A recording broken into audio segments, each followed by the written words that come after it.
Bom dia, pessoal, tudo bem com vocês?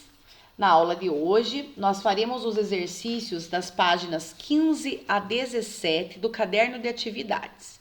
Se for necessário, pausem o vídeo, abram o caderno de atividades e acompanhem a explicação. O exercício número 18, sobre fenômenos naturais e os impactos ambientais, diz o seguinte: observe as duas figuras e, a seguir, faça o que se pede.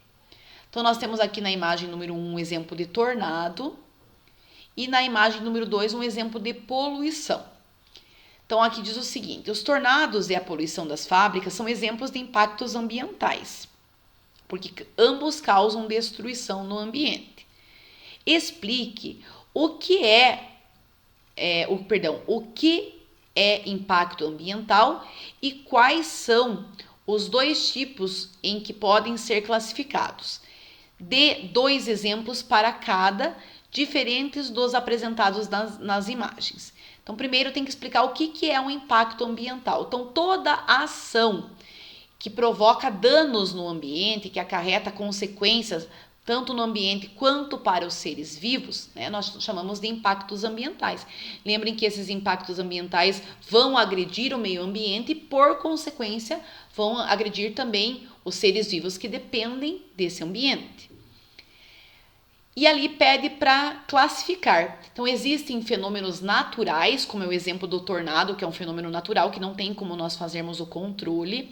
Claro que esses fenômenos têm se intensificado devido à ação do homem, por exemplo, o desmatamento, as mudanças climáticas, estão intensificando a formação de vendavais, de tornados, de ciclones, né? Mas é um exemplo de um fenômeno natural que ocorre naturalmente na natureza, né? Já na segunda imagem, nós temos um exemplo de uma poluição causada pelo ser humano, né?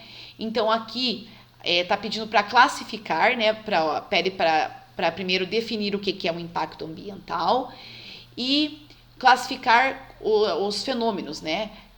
Quais tipos de fenômenos que nós temos? Então, nós temos um fenômeno natural e um fenômeno causado pela ação humana que nós chamamos de ação antrópica, tá? E nós podemos citar como exemplos de fenômenos naturais terremotos, tsunamis, vendavais, que aqui está pedindo para citar outros exemplos que não são esses da imagem. Então, eu quero que vocês citem pelo menos um exemplo de um fenômeno natural e um exemplo de um fenômeno causado pelo homem. Então, causado pelo homem, nós podemos colocar desmatamento, queimadas, deslizamentos de terra, quando no caso de construções em lugares irregulares, enchentes, como é o caso das enchentes causadas pelas construções irregulares próximas de rios ou pelo acúmulo de lixo, né? São exemplos de problemas ambientais causados pelo homem. Na próxima página, na página 16, diz o seguinte: sobre os fenômenos naturais que provocam impactos ambientais, assinale V para as verdadeiras e F para as falsas. Letra A. Vulcões são aberturas na crosta terrestre que geralmente surgem em regiões limite entre as placas tectônicas, ou seja, onde elas se chocam. Podem se localizar na superfície terrestre ou no fundo dos mares e dos oceanos, verdadeiro. Então, existem inclusive ilhas formadas que estão se formando no oceano devido a erupções vulcânicas que ocorrem no fundo dos oceanos, né? Que estão fazendo com que essas ilhas aumentem. A própria Fernando de Noronha é um exemplo de ilha vulcânica, né? Estudando as rochas daquela região, em algum momento naquela região já houve vulcões ativos, porque as formações, as rochas encontradas naquela região são rochas magmáticas, ou também chamadas de rochas ígneas, que são formadas pela lava, quando ela se resfria. A lava eliminada pelo vulcão, quando ela se resfria, ela forma rochas magmáticas. Então, a alternativa A, verdadeiro.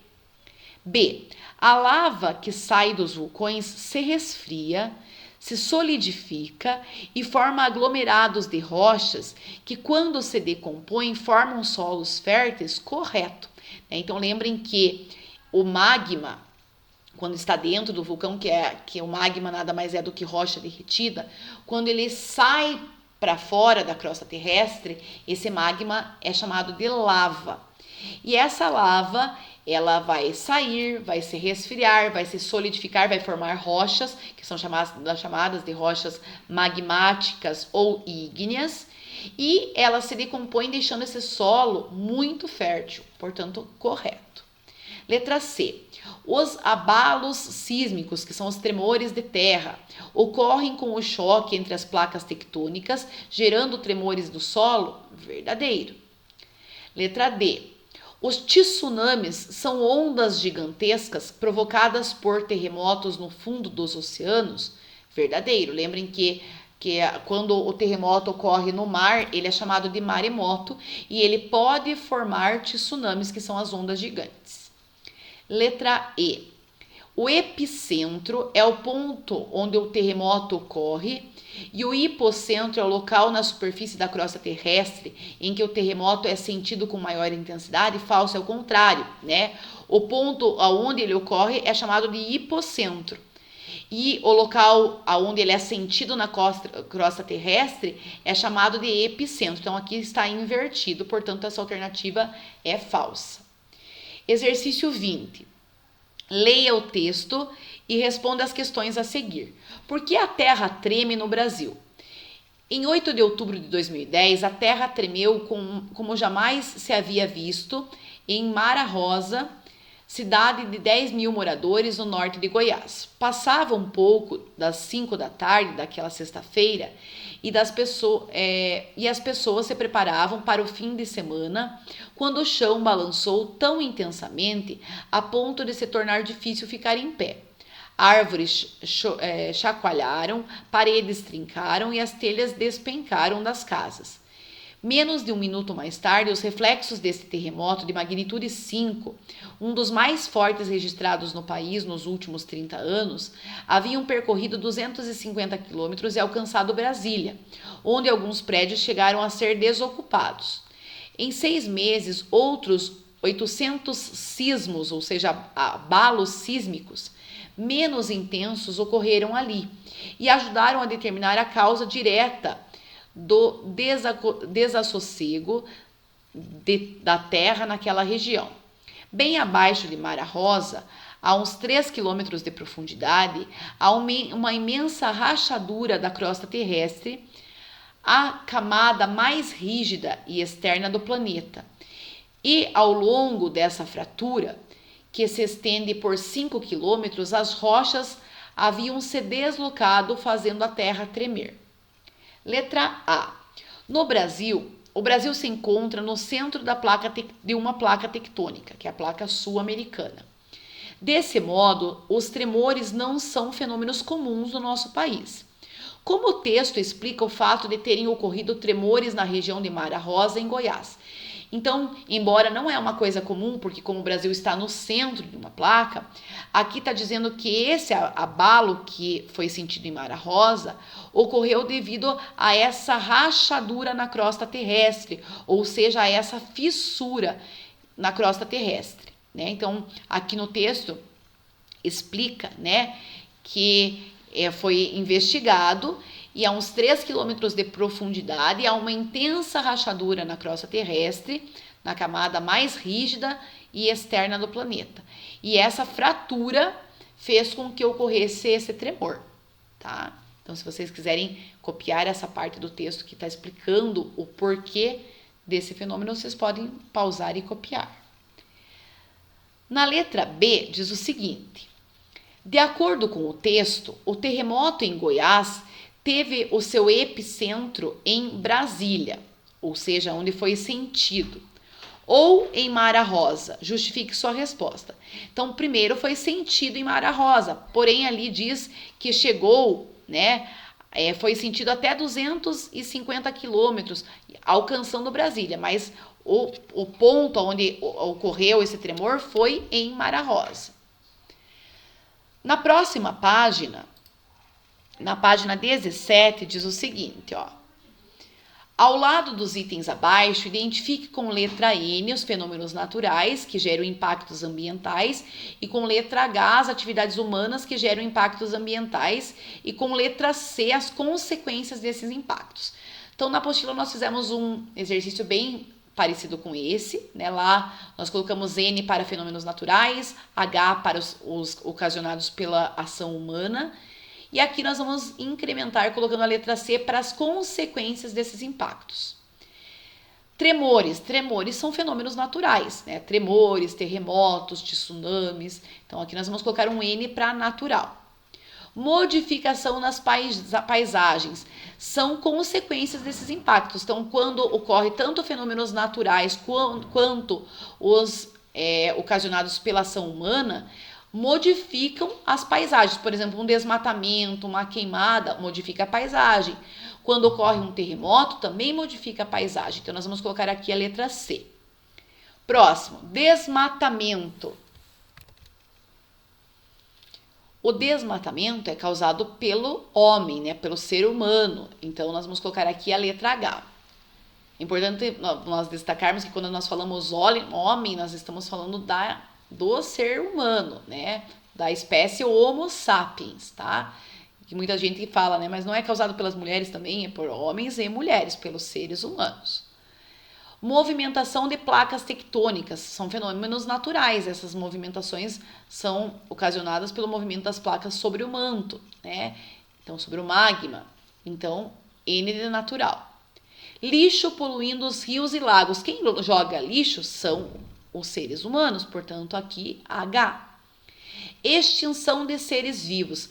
Então, tanto os fenômenos naturais quanto as atividades feitas pelo homem podem ocasionar consequências. Uma delas é a extinção de seres vivos. Então, nós vamos colocar aqui C para consequência. Erupções vulcânicas são fenômenos naturais. Então, N para naturais. Terremotos e tsunamis também são fenômenos naturais. Mineração, a extração de minerais é feita pelo ser humano. Portanto, aqui nós vamos colocar a letra H. Alteração de habitats, ou seja, né, a modificação do espaço onde vivem essas espécies pode ser ocasionado tanto por fenômenos naturais quanto pelas ações humanas. Então, nós vamos colocar aqui que é uma consequência desses fenômenos. Tráfico de animais e plantas é feita pela atividade humana. Então, H.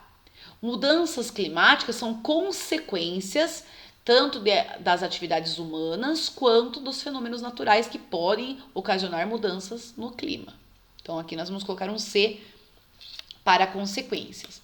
E para finalizar, o exercício 22 diz o seguinte: leia o texto abaixo sobre a tiririca brava e responda as questões a seguir. As tiriricas encontram-se entre as plantas daninhas mais combatidas em todo o mundo. Plantas daninhas muitas vezes são chamadas de pragas, porque elas se espalham com muita facilidade e são difíceis de ser controladas. Então, ali diz, pois são consideradas pragas em pastos e agriculturas. No Brasil, a espécie de maior destaque é a Ciperus rotundus, tiririca brava, tida como a mais importante planta invasora do mundo. É uma hipótese aceita que essa planta, né, que é a Ciperus rotundus, foi introduzida no Brasil desde o início da colonização europeia nos vasos trazidos da Índia, como outras plantas. Atualmente encontra-se disseminada por todo o território brasileiro e seu alastramento continua. Então, aqui nesse texto está falando das espécies exóticas que muitas vezes são trazidas de outros países e podem se tornar espécies invasoras, inclusive matar espécies nativas, espécies da nossa região. Sobre o que trata o texto acima? Então, está falando da introdução de espécies exóticas que podem se tornar espécies invasoras. E na letra B, por que a tiririca brava é considerada uma espécie invasora? Porque ali no texto diz que ela se alastrou, se dispersou com muita facilidade e hoje em dia ela é encontrada em todo o território brasileiro, né? Então aqui vocês podem até observar que no texto fala, aqui no último parágrafo, né, atualmente encontra-se disseminada por todo o território brasileiro, e aqui em cima também fala, né, que ela se tornou uma praga em pastos e agriculturas, porque ela se espalha com muita facilidade e se alastra né? Atrapalhando, inclusive, na plantação e no pasto. Então, por isso que ela é considerada uma espécie invasora e ela é uma espécie que foi trazida de uma outra região, portanto, é uma espécie exótica, tá? Então, eu quero que vocês completem esses exercícios e me enviem para que eu possa avistar. Se ficou qualquer dúvida, entre em contato comigo. Um grande beijo e até nossa próxima aula.